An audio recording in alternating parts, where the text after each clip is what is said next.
Hi, it's Mike with AskTractorMike.com. I'm going to do one of those boring safety videos today, but I hope you watch it. Whether you've been on tractors all your life or whether you just bought your first tractor, they're dangerous, and I'll tell you how they can hurt you and how to prevent that today. Farming is one of the most dangerous occupations there is, always in the top 5.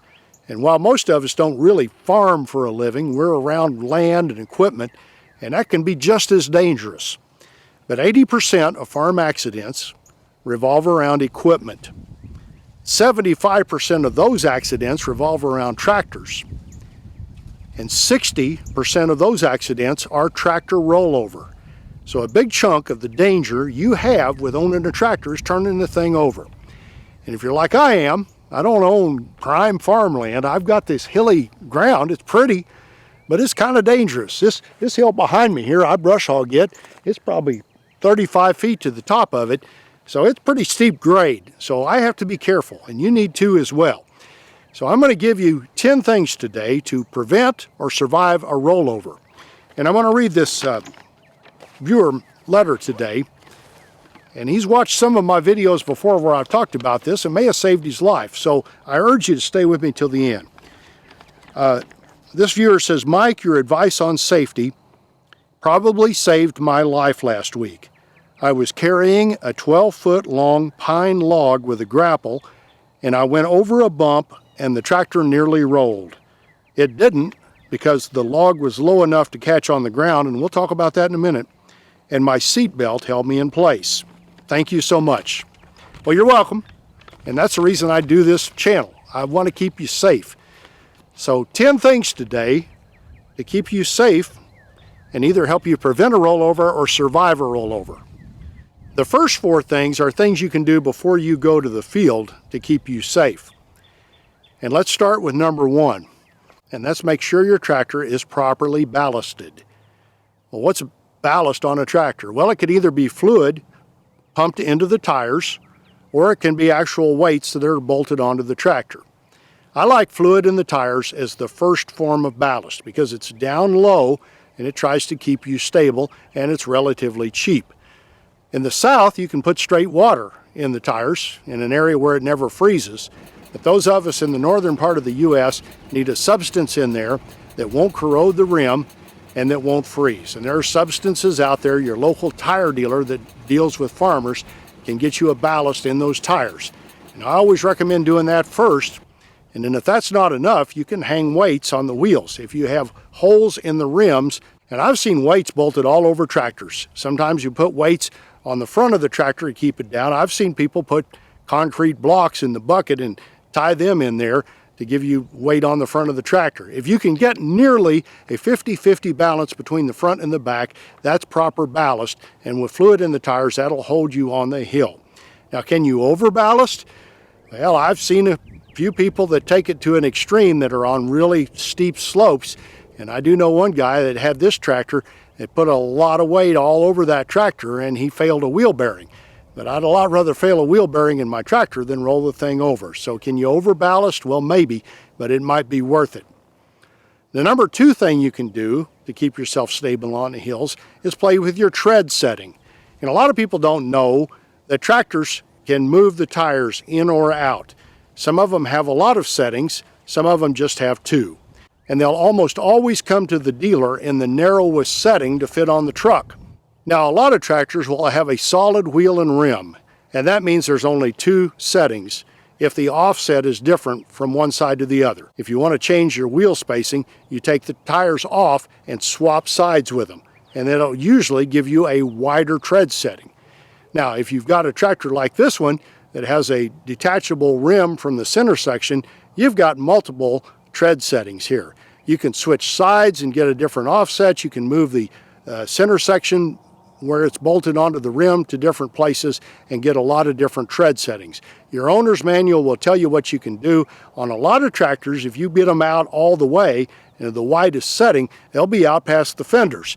And that may be tough to load on a trailer, but it's good for stability on hills. The number 3 thing you can do to prevent a rollover is make sure your tractor is maintained. Make sure the brakes are working. Make sure the 4-wheel drive works, if it's equipped that way. And finally, and this is probably most important, make sure you've got good tread on your tires.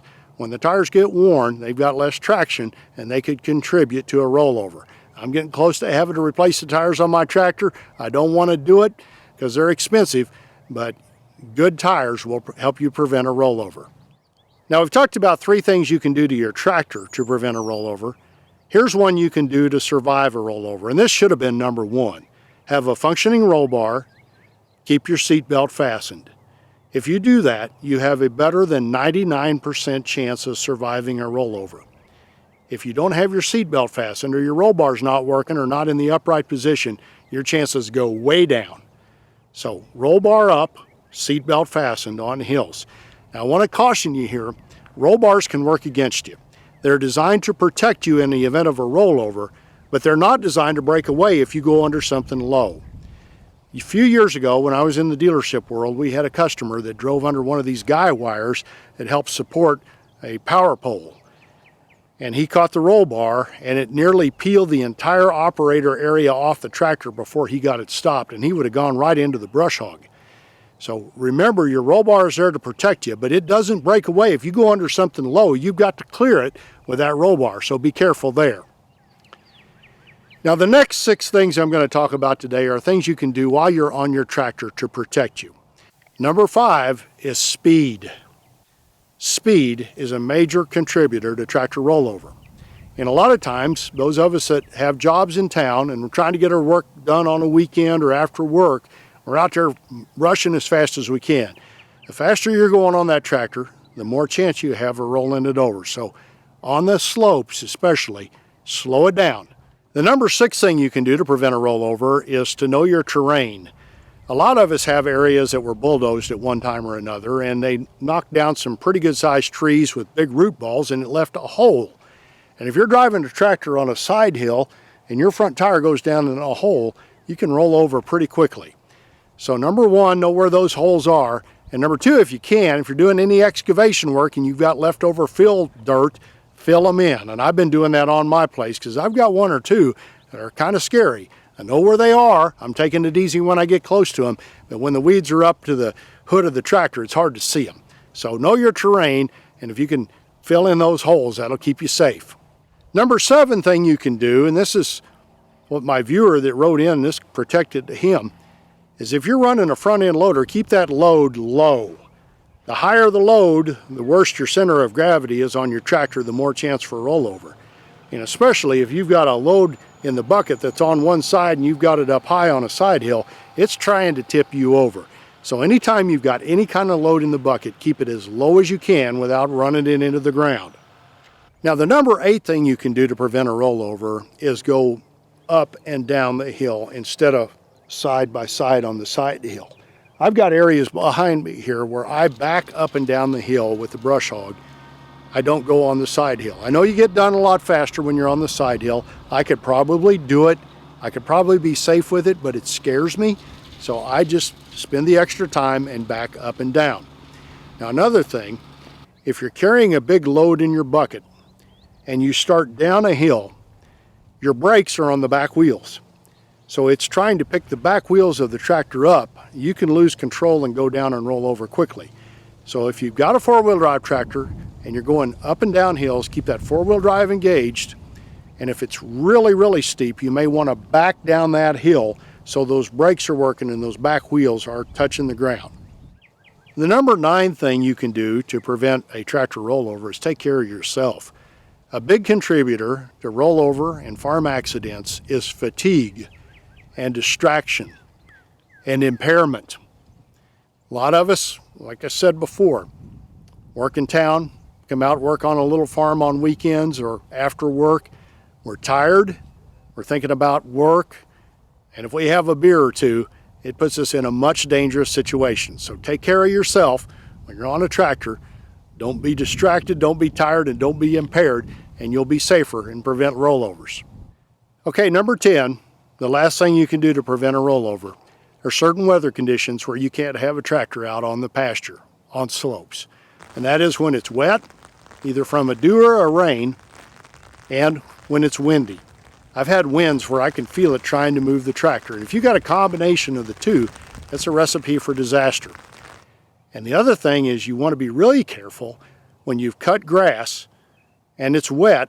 Let's say you're out brush hogging and all of a sudden you have a downpour and you're driving across that wet grass on a slope, you can get out of control and roll that thing really quickly. So anytime you've got wet conditions or high winds, it might be time to go to the house. Guys, I don't want to frighten you away from using your tractor, but I want you to have a healthy respect for the dangers when you're on hills. And be like the guy that rode in. Let me know, hey, I could have been in danger and I wasn't because I followed your advice. I appreciate that. That's what I want to do. I appreciate you watching my videos. I'm about to hit 100,000 subscribers, and that's a big deal to YouTube. And you can help me get there, and no salesman will call, won't cost you anything, you won't get put on a mailing list. All you got to do is click the mic face icon and check the bell so you're notified when I post future videos. Here's a link to my website and the Tractor Fun Store with unique items for sale for the tractor owner. It helps support my channel, and here's another video you might want to watch. Thanks for watching.